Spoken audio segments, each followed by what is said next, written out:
ಎಲ್ಲರಿಗೂ ನಮಸ್ಕಾರ. ಇವತ್ತು ಹೀರೆಕಾಯಿ ಬಜ್ಜಿ ಮಾಡ್ತಾ ಇದ್ದೆ. ನಾನೀಗ ನೋಡಿ ಒಂದು ಸ್ವಲ್ಪ ದಪ್ಪದಲ್ಲಿ ಒಂದು ಸ್ವಲ್ಪ ದಪ್ಪ ಆಗಿರೋದು ಎಳೆ ಹೀರೆಕಾಯಿನ ತೊಗೊಂಡಿದ್ದೀನಿ. ಏಕೆ ಇದು ಉದ್ದುದ್ದ ಗಾಲಿ ಆ ರೀತಿ ಬರಬೇಕು. ಇವತ್ತು ಹೀರೆಕಾಯಿ ಬಜ್ಜಿ ಮಾಡ್ತಾ ಇದ್ದೀನಿ. ಏಣನ್ನು ಒಂದು ಸ್ವಲ್ಪ ಎರ್ಕೊಂಡ್ಬಿಟ್ಟು ಗಾಲಿ ಹೆಚ್ಕೋಬೇಕು ತೊಳ್ಕೊಂಡು. ನೋಡಿ ಚೆನ್ನಾಗಿದೆ ಹೀರೆಕಾಯಿ, ಎಳೆದೇ ಇರಬೇಕು. ಹೀರೆಕಾಯಿ ಬಜ್ಜಿ ಹೇಗೆ ಮಾಡೋದು ಅಂತ ತೋರಿಸ್ತಾ ಇದ್ದೀನಿ. ಇದು ಕೂಡ ತುಂಬ ಚೆನ್ನಾಗಿರುತ್ತೆ. ನಾವು ಸಾಮಾನ್ಯ ಮೆಣಸಿನ್ಕಾಯಿನಲ್ಲಿ, ದಪ್ಪ ಮೆಣಸಿನ್ಕಾಯಿನಲ್ಲಿ ಮಾಡ್ತೀವಿ. ಅಂದರೆ ಬೋಂಡದ ಮೆಣಸಿನ್ಕಾಯಿ ಇರುತ್ತಲ್ಲ ಅದರಲ್ಲಿ ಮಾಡ್ತೀವಿ. ಇದರಲ್ಲಿ ವಿಶೇಷವಾಗಿರುತ್ತೆ, ತರಕಾರಿ ತಿಂದಂಗೂ ಆಗುತ್ತೆ, ಬೋಂಡ ಕೂಡ ತುಂಬ ರುಚಿಯಾಗಿರುತ್ತೆ. ನೋಡಿ ಏಣೆಲ್ಲ ಎರ್ಕೊಂಡ್ಬಿಟ್ಟು ಹೀರೆಕಾಯಿನಲ್ಲಿ ಹೆಚ್ಕೊಂಡಿದ್ದೀನಿ. ನೋಡಿ ಇದು ಬಲ್ತಿಲ್ಲ, ಬೀಜ ಏನು ಸ್ವಲ್ಪ ಎಳೆದೇ ಇದೆ. ಇದನ್ನು ಇಷ್ಟು ದಪ್ಪವಾಗಿ ಗಾಲಿ ಥರ ಹೆಚ್ಕೋತಾ ಇದ್ದೀನಿ. ಹೀರೆಕಾಯಿ ಮಾತ್ರ ಸಖತ್ತಾಗಿದೆ, ತೀರಾ ಬಲ್ತಿಲ್ಲ.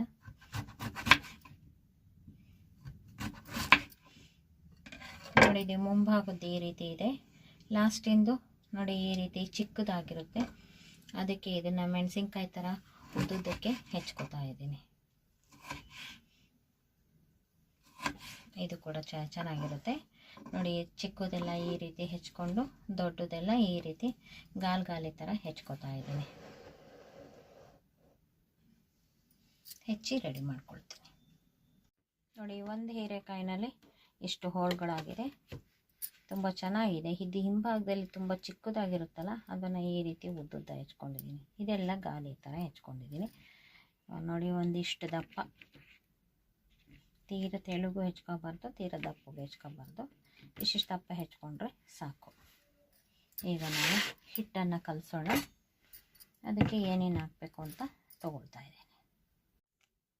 ನೋಡಿ ಕಡಲೆ ಹಿಟ್ಟು ಒಂದು ಬಟ್ಲು ತೊಗೊಂಡಿದ್ದೀನಿ, ಒಂದು ಬಟ್ಲು ಕಡಲೆ ಹಿಟ್ಟು ತೊಗೊಂಡಿದ್ದೀನಿ. ಇದನ್ನು ನಾವು ಕಲಿಸ್ಕೋಬೇಕು. ಇದಕ್ಕೆ ಮಿಕ್ಕಿದ ಇಂಗ್ರೀಡಿಯೆಂಟ್ ಏನು ಹಾಕಬೇಕು ಅಂತ ಹೇಳ್ತಾ ಇದ್ದೀನಿ. ಬಜ್ಜಿ ಒಂದು ಸ್ವಲ್ಪ ಗರಿಯಾಗಿ ಬರಬೇಕು ಅಂತ ನೋಡಿ ಒಂದೇ ಒಂದು ಸ್ಪೂನಷ್ಟು ಅಕ್ಕಿ ಹಿಟ್ಟನ್ನು ಇದರೊಳಗಡೆ ಬೆರೆಸ್ಕೊಳ್ತಾ ಇದ್ದೀನಿ. ಅಕ್ಕಿ ಹಿಟ್ಟು ಹಾಕದೆ ಕೂಡ ಮಾಡ್ಬೋದು. ಅಕ್ಕಿ ಹಿಟ್ಟು ಹಾಕೋ ಉದ್ದೇಶ ಅಂದರೆ ಒಂದು ಸ್ವಲ್ಪ ಕ್ರಿಸ್ಪಿಯಾಗಿ ಬರುತ್ತೆ. ನೋಡಿ ಇಷ್ಟು ಖಾರದ ಪುಡಿ, ಒಂದೇ ಒಂದು ಸ್ವಲ್ಪ ಸೋಡಾ, ಇದಿಷ್ಟನ್ನು ಕೂಡ ಇದೇ ಹಿಟ್ಟೊಳಗಡೆ ಹಾಕ್ತಾ ಇದ್ದೀನಿ.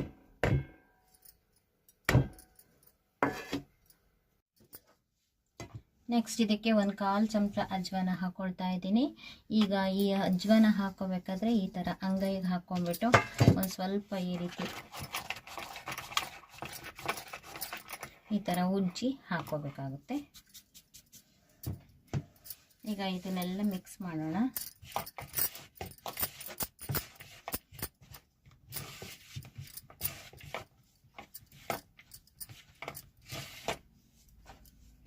ಆಮೇಲೆ ಒಂದೊಂದು ಸ್ವಲ್ಪನೇ ನೀರು ಹಾಕ್ಕೊಂಡು ಗಂಟಿಲ್ದಂಗೆ ಕಲಿಸ್ಕೋಬೇಕು.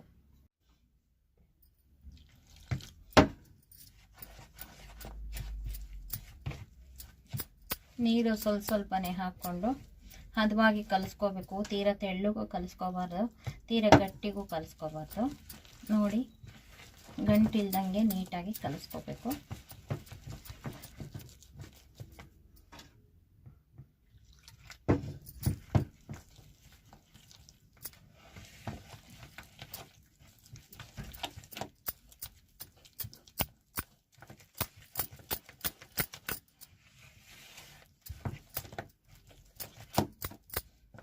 ನೋಡಿ ಒಂದು ಸ್ವಲ್ಪ ಗಟ್ಟಿಯಾಗಿದೆ, ಇನ್ನೊಂದು ಸ್ವಲ್ಪ ನೀರು ಹಾಕ್ಕೊಂಡು ಹದವಾಗಿ ಕಲಿಸ್ಕೋಬೇಕು. ಆಮೇಲೆ ಒಂದು ಹೋಳು ಎದ್ದು ನೋಡಿ ಅದು ಅಂಟ್ಕೊಳ್ಳುತ್ತೋ ಇಲ್ವೋ. ತುಂಬ ತೆಳು ಕಲಿಸ್ಬಿಟ್ರೆ ಅದು ಬರೀ ಹೀರೆಕಾಯಿ ಕರ್ದಂಗೆ ಆಗುತ್ತೆ. ಆದ್ದರಿಂದ ಹಿಟ್ಟು ಅದಕ್ಕೆ ನೀಟಾಗಿ ಮೆತ್ಕೊಳ್ಳೋ ಹಂಗಿರಬೇಕು. ನೋಡಿ ಇದು ಒಂದು ಸ್ವಲ್ಪ ಗಟ್ಟಿಯಾಗುತ್ತೆ. ಸ್ವಲ್ಪ ನೀರು ಹಾಕ್ಕೊಂಡು ಹದ ನೋಡ್ಕೊಳ್ಳಿ. ನಾವು ಸೋಡಾ ಪುಡಿ ಕೂಡ ಎಲ್ಲ ಹಾಕಿದ್ದೀವಿ, ಹದ ನೋಡಿಕೊಂಡು ಕಲಿಸ್ಕೋಬೇಕು. ನೋಡಿ ಇವಾಗ ಹದವಾಗಿದೆ ಹಿಟ್ಟು, ಹೀಗೆ ಹದವಾಗಿ ಕಲಿಸ್ಕೋಬೇಕು. ಅಕಸ್ಮಾತ್ ತೆಳು ಆದರೆ ಇನ್ನೊಂದು ಸ್ವಲ್ಪ ಹಿಟ್ಟು ಹಾಕ್ಕೊಂಡು ನೋಡಿ ಹದ ಮಾಡ್ಕೋಬೋದು. ನೋಡಿ, ಇದಕ್ಕೆ ಸಾಕಾಗುವಷ್ಟು ಉಪ್ಪನ್ನು ಹಾಕ್ಕೊಂಡಿದ್ದೀನಿ.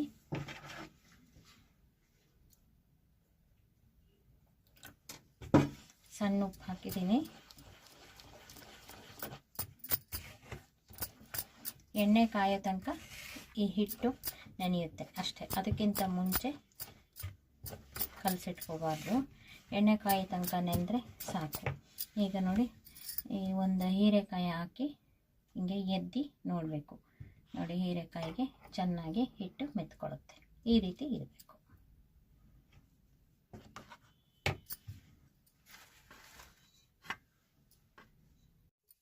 ನೋಡಿ, ಎಣ್ಣೆ ಕಾಯಲಿಕ್ಕೆ ಇಟ್ಟಿದ್ದೀನಿ.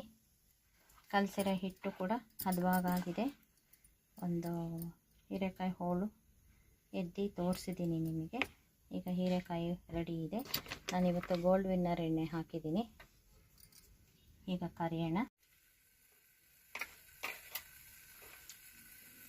ನೋಡಿ, ಇವಾಗ ಎಣ್ಣೆ ಕಾದಿದೆ.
ನೋಡಿ, ತುಂಬ ಚೆನ್ನಾಗಿ ಬರ್ತಿವೆ.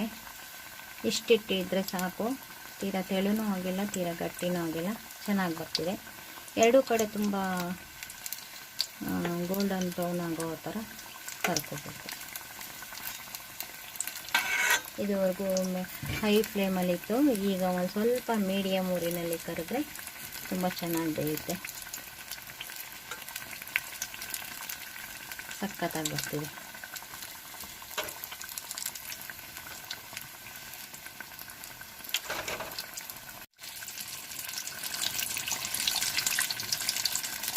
ನೋಡಿ, ಇವಾಗ ಎರಡೂ ಕಡೆ ಚೆನ್ನಾಗಿ ಬೇಯಿಸಿದ್ದೀನಿ. ಈಗ ಅಷ್ಟನ್ನು ತೆಕ್ಕೊಳ್ಳೋಣ.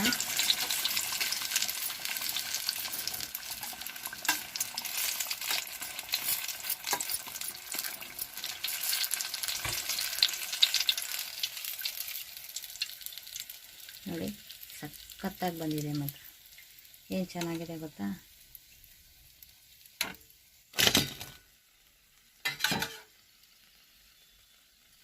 ಈಗ ನೆಕ್ಸ್ಟ್ ಇನ್ನೊಂದು ದಿಬ್ಬೆ ಹಾಕೋಣ.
ನೋಡಿ, ಮಿಕ್ಕಿದ ಪೀಸೆಲ್ಲ ಸಣ್ಣ ಸಣ್ಣದು ಹೀಗೆ ಎದ್ದು ಹಾಕಿದ್ದೀವಿ.